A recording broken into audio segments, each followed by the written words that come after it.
Welcome to Marketing Without the Marketing, episode 126, and I'm really glad that you can be here. My name is Michael Bosey. I'm your host, and today I want to talk about getting compliant with the new regulation out of the EU, which is the General Data Protection Regulation, also known as the GDPR. This went into effect in May. It's now enforceable, and it's really, really important for anyone who runs an email marketing list. What I want to do is give you a quick overview of how to get your mailing list compliant so that you're not subject to the fines, which can be quite severe. If you are not in compliance with GDPR, you could be fined up to 4% of your annual revenue. And, if you look at your revenue, multiply that by 4%, can you handle a fine that's at that rate? If not, you want to get this in order. Now, here's the thing. This doesn't apply to everyone. It applies to anyone who has EU or European Union residents on their mailing lists. If you have even one on your mailing list, you're potentially at risk. And look, you can read all about these regulations and the stiff fines for noncompliance and whatever, but I'm going to focus on mailing lists in particular and getting your mailing list compliant. Now, while this regulation, it's generally a good thing. It's giving consumers more control over their data. That would be a good thing for people. And I think that this will probably extend beyond the EU in the coming years. It does mean that small businesses like yours and mine, we need to get compliant. And the translation for this is that means it's going to be a little extra work. So let's dig into that. Now, before I get started, a disclaimer here, right? This is not to be construed as legal advice. That probably goes without saying, but I want to be explicit about that. What I want to do instead is to give you a practical way to be compliant, but not have to lose all your subscribers. And this is the big worry for a lot of people, right? Is if you say, all right, wait, my mailing list has got to be compliant. People have to explicitly give me permission. That means, we could lose a big chunk of our subscribers. Let me tell you what I mean by that, or why. The big thing as it applies to mailing lists is now opt-ins for mailing lists have to be unambiguous. No assumptions made, no pre-check consent boxes. In other words, just because someone made a purchase on your site, that doesn't mean that you can email them with marketing. You can send them a receipt, but you can't put them on your marketing list. Or, a common practice that marketers do is you allow people to download a giveaway or a content upgrade. That will no longer count as an opt-in. So you have to get explicit permission. And to go beyond that, after that, you need to show proof that you have their consent. So in other words, they need to not only consent, but you need to be able to prove that in the case of a claim. And now most email service providers or ESPs will help with this. But still, we want to make sure that we go to each one of our contacts and make sure that they are opted in a GDPR compliant way. And of course, if the contact asks, you need to be able to delete all records associated with that contact. And again, most ESPs will help with that. But you're probably thinking in the back of your mind right now, wait a second, if I need to get compliance on my entire list, I'm going to lose a lot of subscribers, right? Because the wheels start to turn and you're like, wait a second, that means I got to go to everyone and ask for explicit permission to email them. And that's true. When I look at my list, that's about 15% of all of you subscribers who are in the EU, so I could lose up to 15% of my list. And I have some clients who do more business in the EU, for instance, and one in particular who has up to 25% of their list. So that could be damaging to the email list. But look, here's the thing. If they haven't opted in and they can't go through this simple process of explicitly giving permission, and we're going to make it very simple, then they probably don't want to be there anyway. And you know what? Then who cares, right? You want to be flushing your list of people who are just the the folks who are just passives, right? You want people who are fans, who want to be there, who want to receive communications from you. And so in a way, this whole process is going to strengthen your overall list, which is good for your list health. It's good for your open rates. It's good for other email services such as Gmail, who's monitoring this type of thing. And the open rates and the click rates from your mailing list, when those are strong, then Gmail in particular and other email service providers, they will not block or filter your messages. List strength plays into that in a big way. So you want your list to be strong, and this will help with that. All right, so let's get into this. Let me give you what I'm doing for my list and for my clients. Now, look, I use MailChimp. However, this will work for any email service provider. You might use Infusionsoft or Emma or MadMimi or Constant Contact. It doesn't matter. You got a list and it's got to be compliant. All right, first thing we got to do is get any future subscribers taken care of, and that we do via our subscribe form, right? So you need to set up your subscribe form with a GDPR compliant permission field. That way you'll be covered for any new contacts that subscribe to your list, right? Now, MailChimp has some documentation on this to make it super easy, but in general, you just need a field on your subscribe form that is explicit about marketing permissions.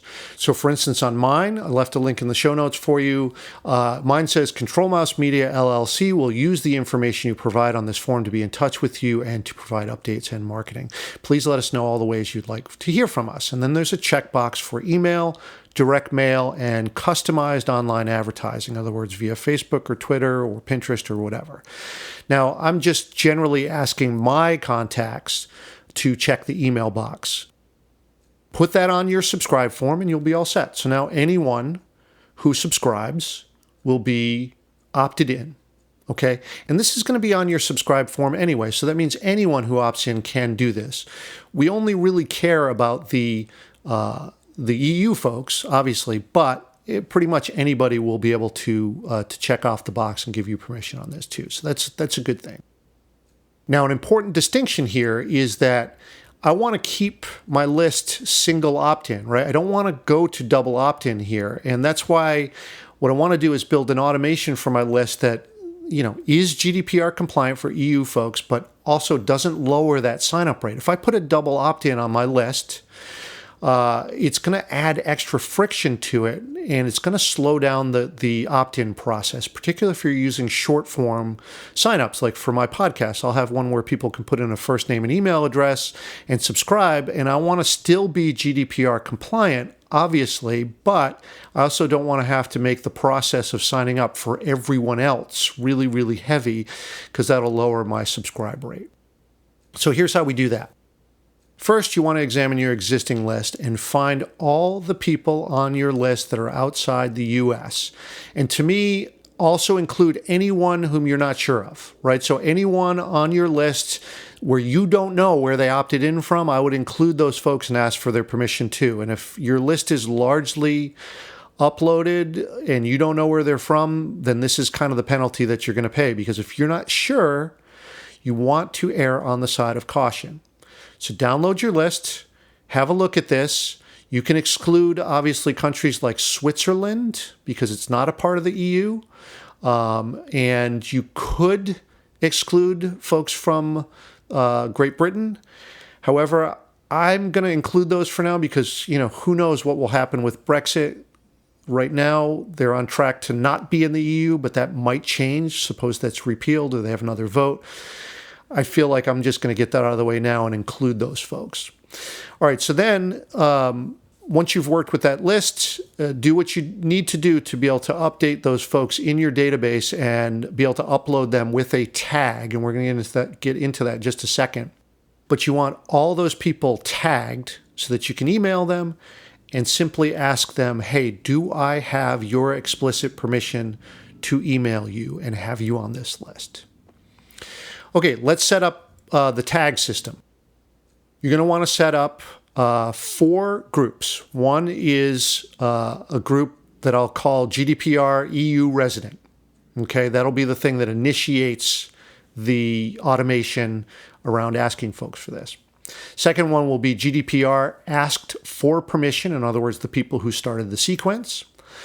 The third one will be GDPR granted permission, and these will be folks who actually did click the email box, and you can automate that too.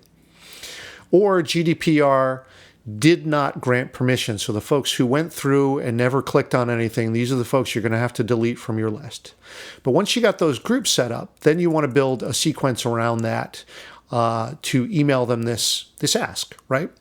So basically you want to set up 3 emails in this automation, and I have a blog post that I intend to publish with templates that you can grab if you want. Let me know if you want that, though. It's fairly simple, but if you do want the templates, I'm happy to post them.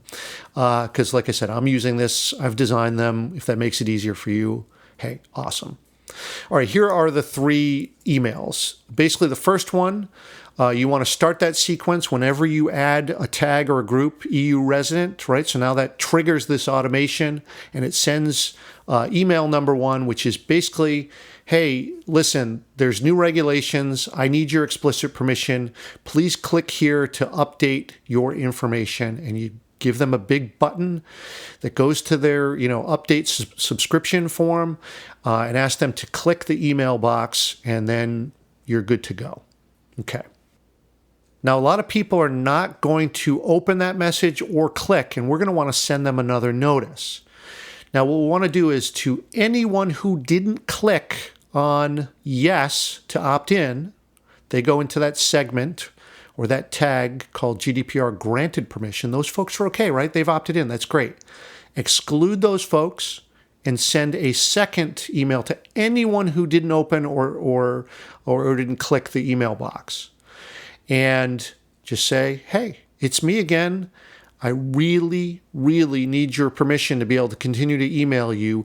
If you don't update your status and grant me permission via this checkbox, I am going to have to unsubscribe you from this list. Okay, so send that. That's just going to fire a day or 2 later. And hopefully you get some people opt in there. And then here's the third email in the automation, which is anyone who is still not opting in explicitly via this checkbox, you got to unsubscribe them, right? So now what I do is send a third automation and fire this a day or 2 later and just say, hey, I'm really sorry to do this, but I've got to unsubscribe you from this list. You didn't click on this. You didn't give me permission, so I'm unsubscribing you now. Thank you very much for your attention, your participation. Hope that we'll be in contact again someday. Unsubscribe them. But here's the thing that I do is in the message say if you will be able to resubscribe at any time if you want, give them a button to do so, and just have that button go to your subscribe form. Given the fact that these folks, you're unsubscribing them, not deleting them. So all their information will still be saved, and if they click on your subscribe form, theoretically, it should be able to populate again and update their status and have them be able to grant permission. And that having them be unsubscribed may not explicitly comply with GDPR, going to the letter of the law because you still have their data, but you're not going to be emailing them anymore. So it's very unlikely that they're going to have a claim against you. And the only thing that could be at risk is if they said, hey, you were emailing me, that means you have some data, you need to remove it, and at that point you can delete them. But I want to make it easy for folks to resubscribe should they wish to. Because, hey, look, if you're like me, sometimes you might hold off on opening a marketing email. Maybe it's a week later, maybe it's 3 weeks later, maybe it's 6 weeks later. I don't want to cut those people off if they want to be on my list. But legally, I can't email them anymore, right? So I got to unsubscribe them. So that's the process in a nutshell. And look, there's one other step you can take to sort of, for the future, is to integrate this into your welcome process. So think of that welcome email. What you can do is just add a little thing into your welcome, welcome to my list. When someone subscribes, here's what I publish, just so they, have expectations as to what they're going to receive. And then just as quickly as you can in the message, say, please take a moment to update your subscription preferences. And oh, by the way, if you're an EU resident, please click here. And if they click there, what you can do is tag them with that first tag in your automation, the thing that's going to fire the GDPR compliance automation, right? The one that was called GDPR EU resident. So if they click that, tag them with that, and then it's going to start the ask, that 3 email automation sequence. And that way you'll sort of cover it. And of course, you're going to want to look at this on the back end to make sure that, use segments on your list, build it so that it can constantly be updating. Have they checked off that box, and are they outside the US? So if you set up a group or a segment that is going to automatically update, have it look for those 2 things, right? Is someone subscribed and hasn't checked the box? And are they someone outside the US? If that's the case, you can manually put them into the sequence, the 3 email sequence. And that should pretty much cover you, and it doesn't take too much monitoring. And look, like I said, good list health is good for you. It's good for your subscribers. It's win-win all around. So this is not a bad thing. And hey, look, if you lose a lot of people through this process, that didn't want to be there anyway, so what, right? You'd rather have them not lowering your open rates and your click rates anyway. They're not going to buy anything from you. They're not going to share your stuff. They're not even seeing it, right? So we really don't care about them. We want to focus on the people who want to be there, the people who are our fans, the people who share our stuff, the people who genuinely enjoy what we're doing. All right, so I hope that's you. And that you get something out of not just this, but the podcast in general. And look, if you want help with this in particular, see the show notes in this. This is fairly easy to set up. I've given you an overview of the process, but if you want some specific help with it, I have some options in the show notes for you. And let me know what you think. I don't want to go to the trouble if you're not interested, but certainly if you want some help, check the show notes. All right, I know I've gone long, but look, this stuff's important. I want to make sure that you're not subject to a fine and that, everything is tip-top with your list. And I hope that this helps you do that. All right, thank you as always for listening, and we'll see you on the next episode.